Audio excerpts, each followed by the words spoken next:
Let us start with reverse bias. In the previous lecture we have seen what is forward bias. So on the similar line we will be studying what is the reverse bias configuration.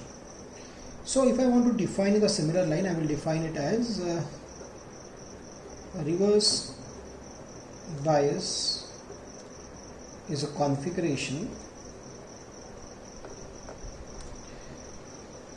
where no current will flow. Remember this. No current will flow in the reverse bias ideally. Okay. And what is the best possible configuration for that? The best possible configuration is N terminal, or the terminal that we call it as cathode, should be at higher potential with respect to anode, means your P terminal. See, exactly opposite was there in forward bias. The anode was at higher potential, the P terminal was at higher potential with respect to N terminal. So exactly opposite is happening in reverse bias. Here the N terminal, that is the cathode, is at the higher potential with respect to anode. And ideally, remember, no current will flow through the circuit. So let us check by the example whether the diode are forward bias or reverse bias, the similar way that we have checked in the forward bias. So I will be considering some values. Let us say applied voltage at N terminal and at P terminal, and on the basis of that we need to decide whether it is forward bias or reverse bias. So remember the strategy. The strategy should be N terminal should be at higher potential with respect to P terminal for reverse bias. Now I am considering random value. Let us say it is plus 3 volts, minus 3 volts, plus 5 volts, maybe 0 volt also we will consider. And here I am considering plus 3, maybe minus 2, then minus 3, minus 5, plus 5, plus 7, 0 and plus 2. Okay. Now let us check. Now N terminal is connected to plus 3 volt of the battery and P terminal is connected to minus 2. So which is at a higher potential? N is at higher potential because more positive supply is connected to N, and that will make this a reverse bias. Similarly, more positive is connected. If I compare minus 3 with minus 5, minus 3 is more positive with respect to minus 5. So more positive is connected to N and less positive is connected to P. So N will be at higher potential with respect to P, and therefore it will be again reverse bias. Now plus 5 volt is connected to N and plus 7 volt is connected to P. Means now the P is at higher potential. Why? Because the positive voltage, 7 voltage, is applied to P, and therefore that makes P as more positive with respect to N, and this diode will be in forward bias. Now see this, N is connected to 0 and P is connected to 2, which is at higher potential. P is at higher potential with respect to N, and that will make the diode forward bias. So remember, it is not necessary that always you will connect positive to positive and negative to negative.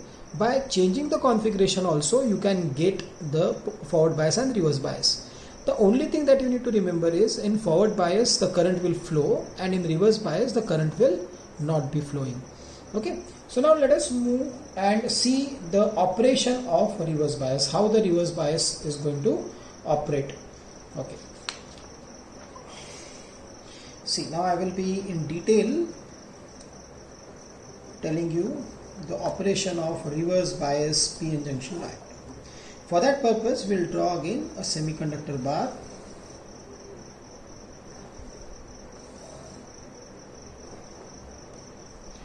This is our depletion layer. I am drawing it in dotted lines now. Here, this is your P type. This is your N type. So here we will be having majority of holes, and some minority electrons. Similarly here, majority of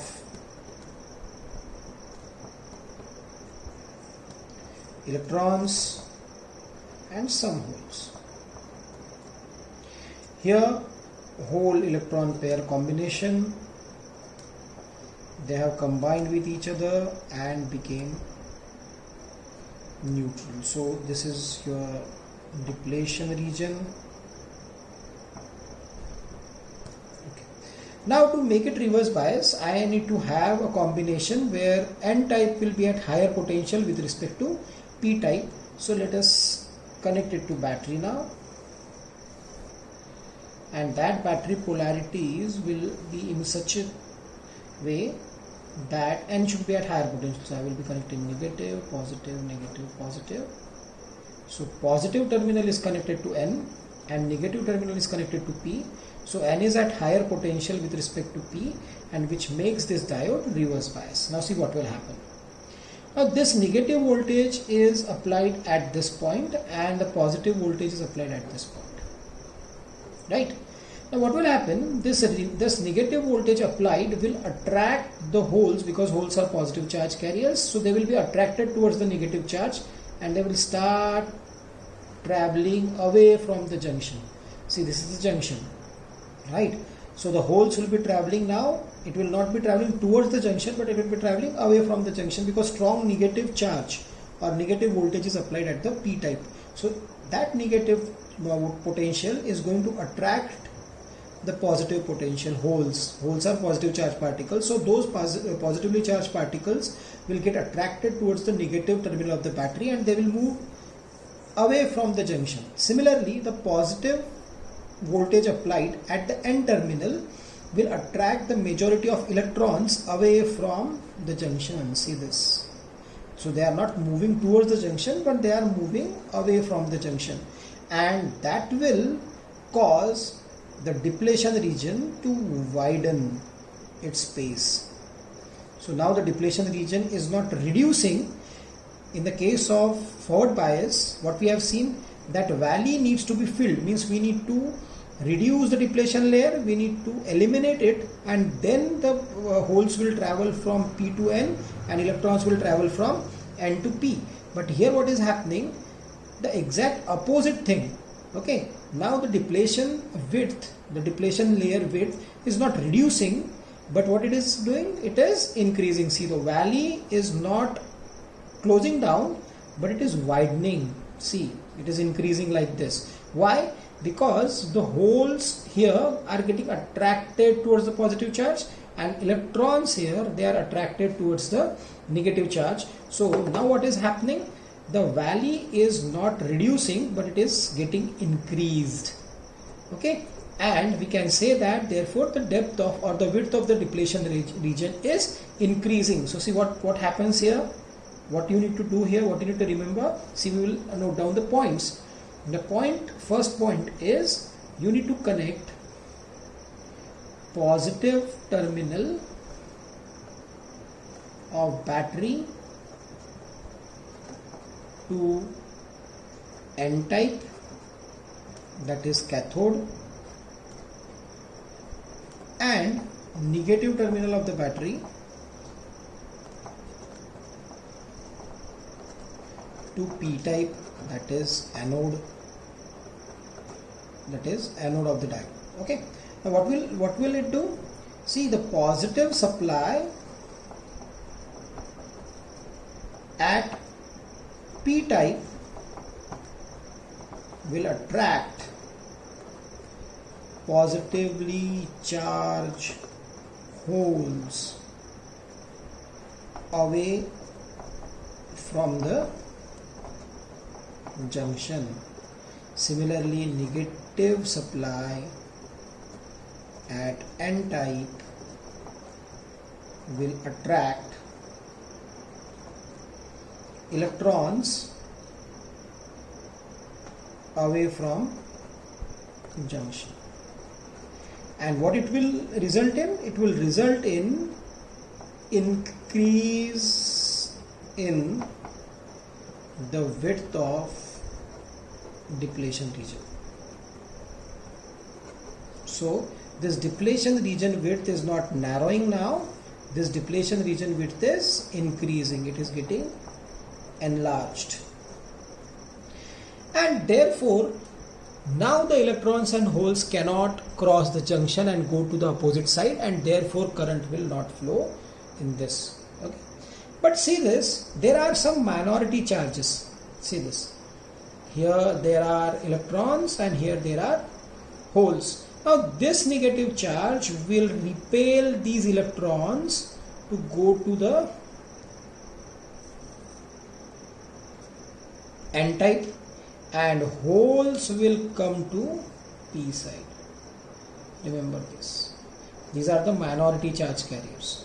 So holes which are in minority at N type, they will now flow to P type, and minority of electrons which are there in P type, now they will flow to N type, and therefore some current will flow. See this. Some current will flow because of minority charge, and that current is called as a reverse saturation current. Remember this current is called as reverse saturation current. Very important. And it is represented by I0. It's quite important parameter for diode, because diode is semiconductor device and is highly temperature sensitive, and the temperature sensitivity can easily be calculated by calculating the reverse saturation current.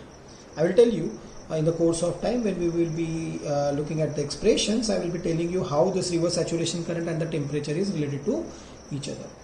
So now what happened, see here, the depletion layer width increased,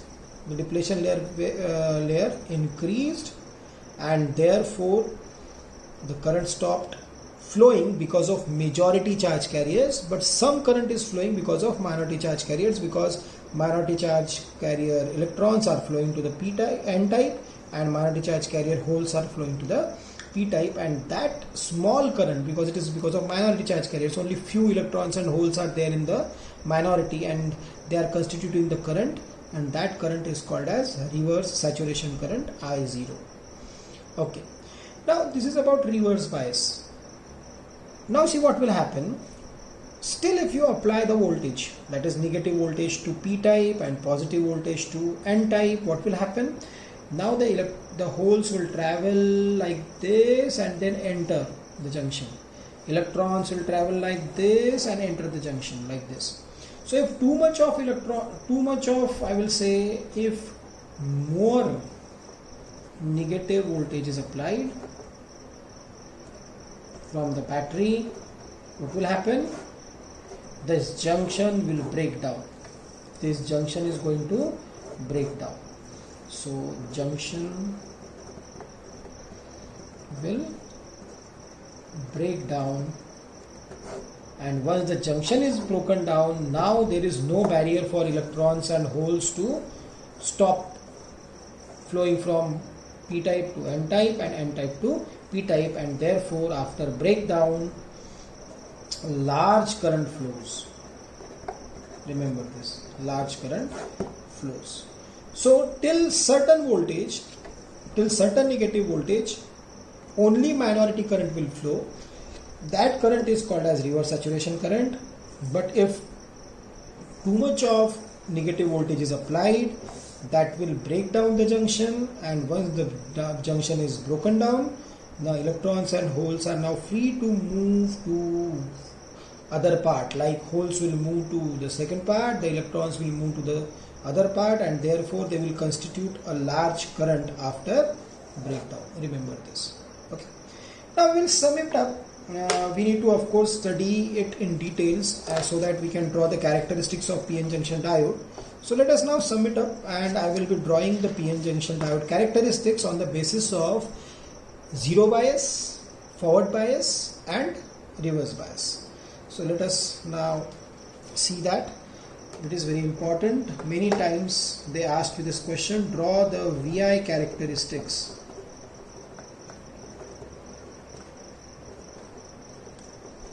of PN junction diode.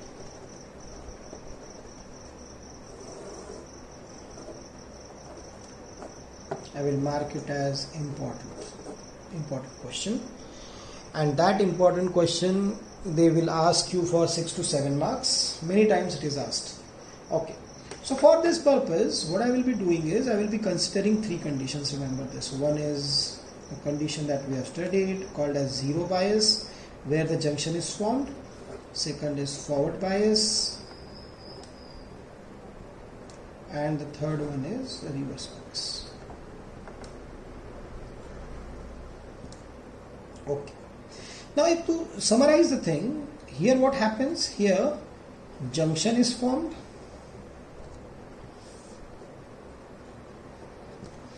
depletion layer is formed, what happens here, the depletion layer is eliminated and current flows, right? Okay, and what happens in the reverse bias, the depletion layer is increased and no current flows.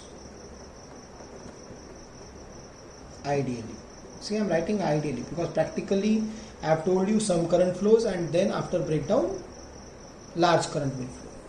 Now on the basis of this, let us try to draw the characteristics, VI characteristics of PN junction diode. For that purpose I will be taking the axis,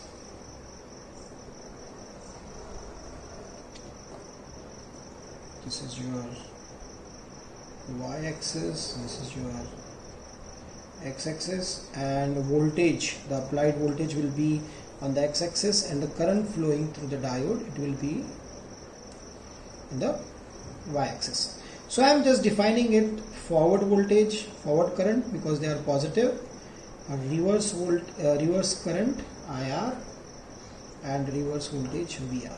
Okay, so this is the grid on which we need to draw the VI characteristics of PN junction diode. Now see what will happen. Let us say 0 volt. So when 0 volt is applied, I can compare it with this condition called as zero bias. So in zero bias what happens? The junction will be formed, the depletion layer will be formed, but no current will flow because internal energy of the electrons and holes is not sufficient to flow from one part to another part. So no current will flow. So 0 voltage is applied, 0 current will flow. Okay, now let us apply positive voltage. So when positive voltage is applied, so I have told you that first of all we need to apply the voltage which is equal to the barrier potential. So we have two values, one is called as silicon and another is called as germanium. So for silicon the barrier potential value is 0.7 volt and for germanium it is 0.3 volt, right? So now if the current needs to flow, we need to first of all apply the voltage which is equal to the barrier potential. So if we apply the voltage called as 0.3 volt, then the current will start flowing if the diode is made up of germanium, and if we apply let us say 0.7 volt, then the current will start flowing for silicon. So what will happen? From 0 to 0.3 volt no current will flow. Okay, and after that the current is going to start flowing and it will increase like this. So I will write it here. For germanium this is going to happen. Why? Because the barrier potential of germanium is 0.3. But remember, from 0 to 0.3 no current will flow, and that's why this voltage which we call it as barrier potential, it is also called as threshold voltage. It is also called as threshold voltage, means it is the minimum voltage required for the current to flow in forward bias. It is also called as knee voltage. It is also called as knee voltage. Now threshold voltage is represented by TH, knee voltage, okay, or it is also called as barrier voltage or barrier potential. That is what we have already seen, barrier potential. Okay, so this voltage for germanium, that is threshold voltage or knee voltage or barrier potential, is 0.3 volts, means it is the minimum voltage required for the diode to give rise to the current. Similarly, for silicon, no current will flow till 0.7 because that is the voltage required to fill the valley. And once the valley is filled, the current will start flowing like this. Okay, and I will write it as silicon. So again, if the diode is silicon, its threshold voltage is 0.7 volt, its knee voltage is 0.7 volt, or its barrier potential is 0.7 volt, and it is defined as the minimum voltage required for the diode to give rise to the forward current. Okay. Now let us talk about reverse bias. See what will happen. From 0, if you apply negative voltage, for some time only few current, the less amount of current will flow because of few minority charge carriers. Remember that. And therefore the amplitude of that current is going to be very less. See, I am defining only this much current, but this is the current axis. So only this much current will flow, and this current is your I0, and that I0 is nothing but it is a reverse saturation current. And why that reverse saturation current is very less? Because it is because of minority charge carriers.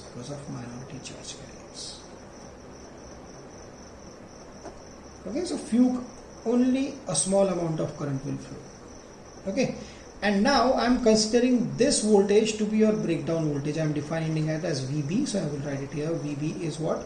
Is breakdown voltage. So what will happen at breakdown? Now after breakdown, depletion layer will be eliminated, and therefore large amount of current will flow, and that is represented like this. So the current increases rapidly in the downward direction. So it is increasing. But this point is very important. That is called as VB, or it is called as breakdown voltage. It is called as breakdown voltage. So after breakdown, the depletion layer will be eliminated. There will be no hurdle for the charge carriers to move from p-type to n-type and n-type to p-type. Therefore there will be a large movement of electrons and holes to other side, and that will give rise to the large current, and that large current is nothing but it is called as a reverse current. This current is called as a reverse current. Remember this. This is called as a reverse current, and this is called as a reverse saturation current. ISC, a reverse saturation current. Okay, so there are certain points that you need to remember. One is threshold voltage or knee voltage, then reverse saturation current because of minority charge carriers, then breakdown. After breakdown voltage, large amount of current will flow, that is called as reverse current, and these two currents are called as forward current. These two currents are called as forward current because they are flowing in forward bias. These currents are flowing in forward bias, that's why they are called as forward current, and that current is flowing in reverse bias, that's why it is called as reverse current. And that few current, that very less amount of current which flow because of few minority charge carriers is called as a reverse saturation current. So this is the characteristics of PN junction diode. But if the question is asked in the examination, what we need to do? We need to explain what is zero bias, what happens in zero bias, then what happens in forward bias, then what happens in reverse bias, and then we need to draw the characteristics. Remember this. Directly, if you draw this and explain this, that will not give you marks. The thing that we explained in the last lecture, what happens in zero bias, what happens in forward bias, then we have to see what really happens in reverse bias. That is what we need to explain first, and then we need to draw the characteristics on the basis of that. That will give you out of out mark for this question. Again, I am repeating, this is very important question as far as examination is concerned. So we have covered now the two main agenda of this unit. First was how the PN junction is formed, then what are the biasing techniques. For three biasing techniques we have seen: zero bias, then forward bias, then reverse bias, and the third thing that we have seen is characteristics. Okay, VI characteristics of PN junction diode. So these are the three things that we have covered. Now the fourth part that we need to cover is called as diode current equation. Diode current equation, and the fifth part will be static and dynamic resistance that we will be studying today. Static and dynamic resistance. So let us move towards diode current equation. So let us start with diode current equation. What is diode current equation? The expression is not that important, so I am not going to consider that. Diode current equation. That is not in your syllabus. Nobody is going to ask to derive you the diode current equation. But let's understand what is diode current equation. Now diode current equation is related to the current which flows through the diode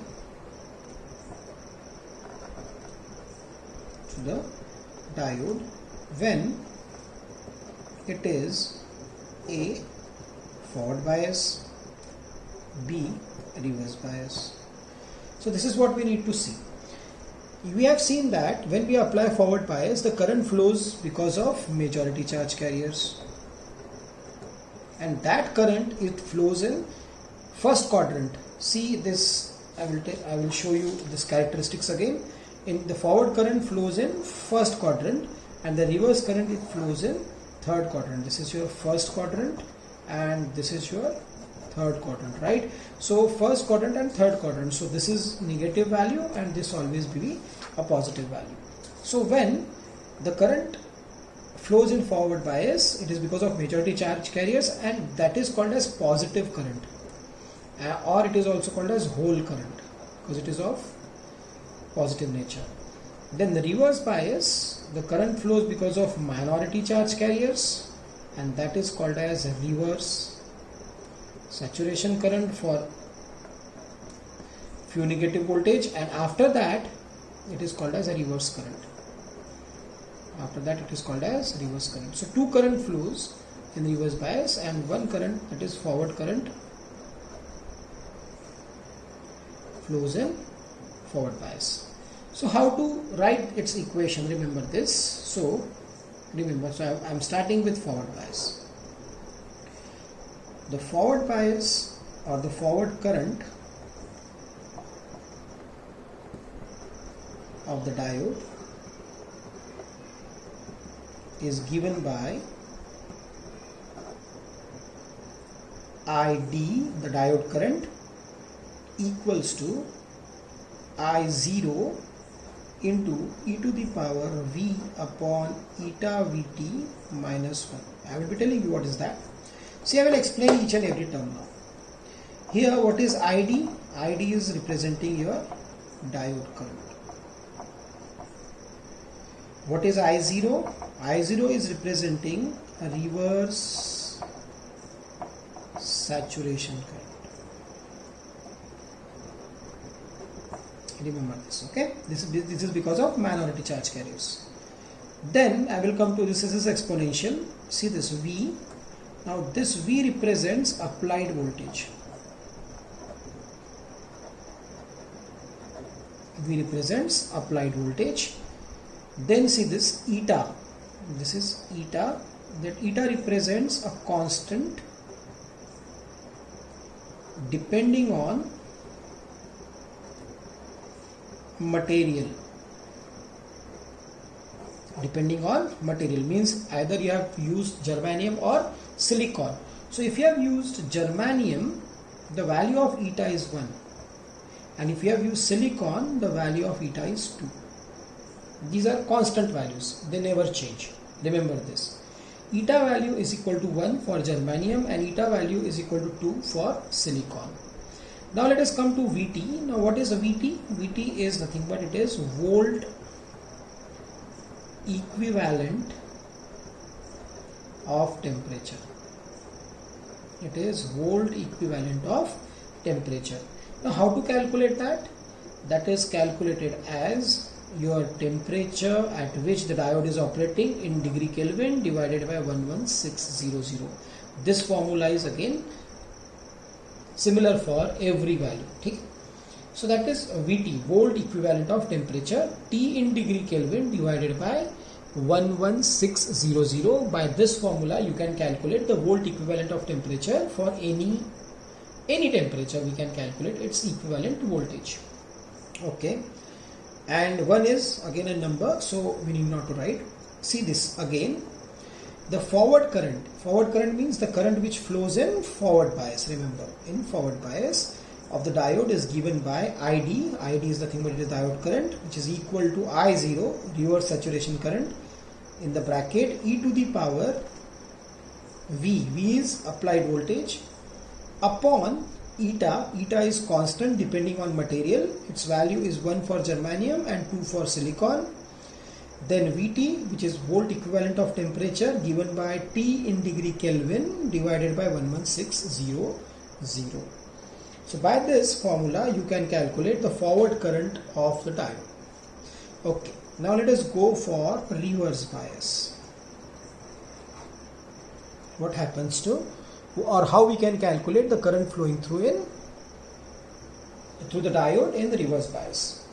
So the formula is a bit similar, only one change is there. Okay, see, I will tell you. The reverse current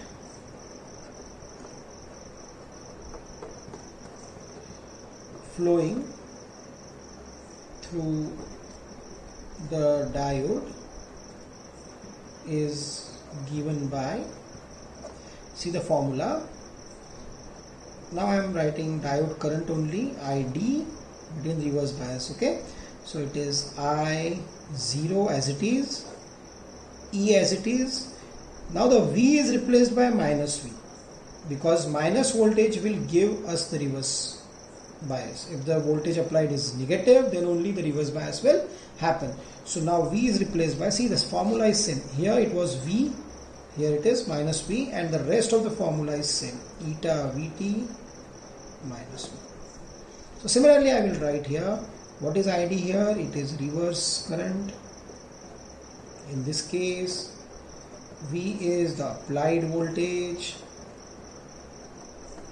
In the reverse bias, here applied voltage in forward bias. Then eta is again germanium 1, silicon 2, constant of material, and Vt is the volt equivalent of temperature that can be calculated by T in degree Kelvin divided by 11600. So that is a similar thing. Only difference is here the voltage will be positive, here the voltage is going to be negative. Now we will be of course looking at certain numericals based on this. But before that, I want to tell you one more important expression for a reverse saturation current. I have told you that reverse saturation current is dependent on temperature. So how it is dependent on temperature, that is what we have to see. So I will give the heading now, reverse saturation current, or I can say I0, the reverse saturation current. Now remember one important, see, this is very important as far as gate is concerned, as far as company point of view is concerned, as far as engineering services are concerned. They ask you the question on reverse saturation current. What is the expression, what is the relationship between temperature and reverse saturation current? See this, I am writing it here. For every 10 degree Celsius rise in temperature,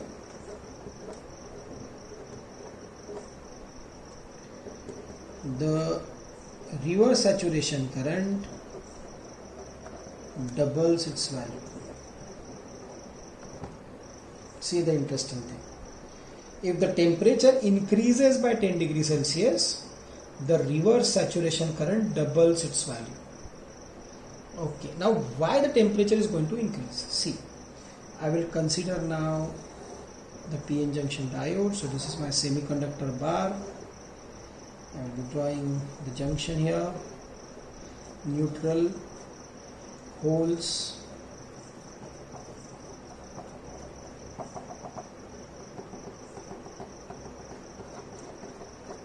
okay.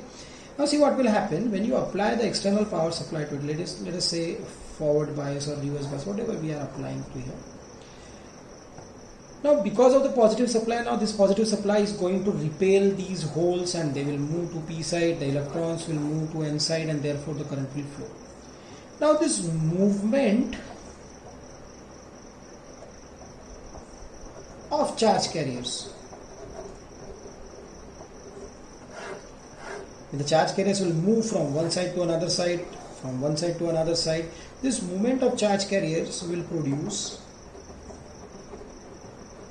heat, I will say thermal effect. See what has happened. Now the holes are moving towards n side, the electrons are moving towards p side. Because of this flow or movement, there will be generation of heat.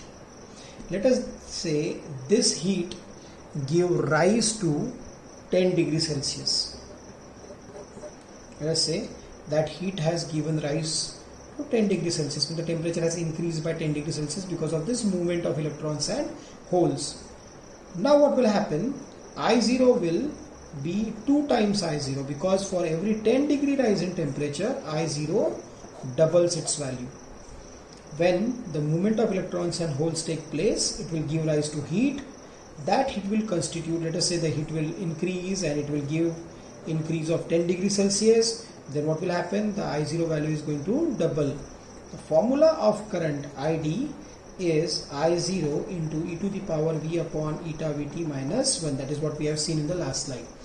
Okay, now this diode current is dependent on what? It is dependent on reverse saturation current. See what has happened. 10 degrees Celsius rise in temperature, I0 value is now doubled. So this value is going to double, and if this value is going to double, the value of current flowing through the diode is going to increase, ID. It will increase the value of ID. Now once ID increases, ID is because of flow of charge carriers. So if ID increases, that means flow of charge carrier is increasing. So if flow of charge carrier is increasing, it will give rise to heat. So heat will increase. If heat will increase, it will reach to 10 degrees Celsius. Once it reaches to 10 degrees Celsius, it is going to double the value of I0. And once I0 is double, it will increase the value of ID. So it is nothing but it is a cycle which is going on. See what is happening. I0, ID is dependent on I0. I0 is dependent on heat. Heat will be increasing and giving 10 degree rise. It will increase the I0 value to double. That double will increase the flow of charge carriers, and that flow of charge carriers will increase ID. So ID will increase, I0 will increase, heat will increase 10 degrees Celsius, 10 degrees Celsius will increase the value of I0 to double, it will increase the flow, it will increase the ID. And that's why we say that the diode is highly dependent on temperature. It is highly dependent on temperature, or it is dependent on reverse saturation. That we have also witnessed when we have written this formula. I is equal to I0. See this I0, because the value of ID is dependent on the value of I0. So remember this, the reverse saturation current plays a very important role in diode. Now how to calculate that? Let us say, I will consider one example here, just for your understanding purpose. Let us say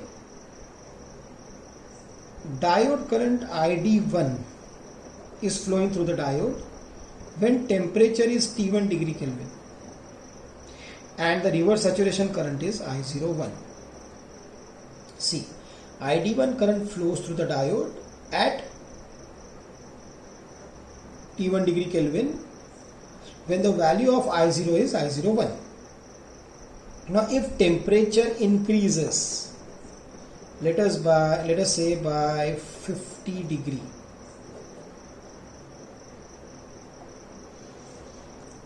now ID2 needs to be calculated at T2 degree Kelvin, which is T1 degree Kelvin plus 50, because temperature has increased by 50. So T1 degree Kelvin plus 50 will be T2 degree Kelvin. So we need to find the current flowing through the diode at T2 degree Kelvin, that is ID2.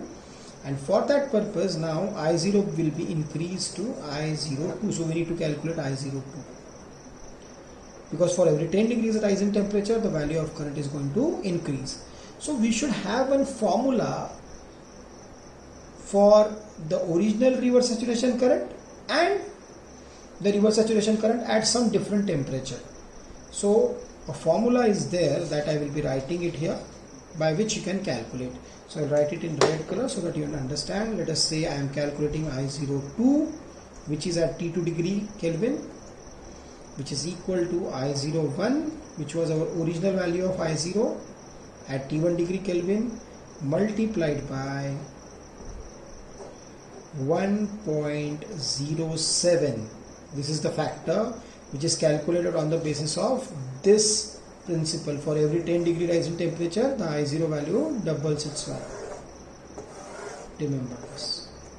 On this principle, this formula is calculated. So I02 is equal to I01 into 1.07 to the power delta T, where delta T is what? It is T2 minus T1 degree Kelvin. Okay, remember this. This is very important formula. I02 is equal to I01 into 1.07 to the power delta T. Now what I will be doing, I will be just summarizing the formula that we have written today. First, diode current in forward bias, then diode current in the reverse bias, and then equation between I01 and I02 that we have seen. See this. In forward bias, the diode current is given by ID is equal to I0 in the bracket e to the power V upon eta Vt minus 1. Here it will be reverse current ID is equal to I0 into e to the power minus V upon eta Vt minus 1, and this is going to be I02 is equal to I01 into 1.07 to the power delta T, where delta T is equal to T2 degree Kelvin minus T1 degree Kelvin. So this is for today. Tomorrow or in the next lecture we are going to take the numericals based on this. So you should be ready with the calculators. And if you are having any doubt, we will be discussing it now. In the next lecture, remember, you need to be present with your calculators.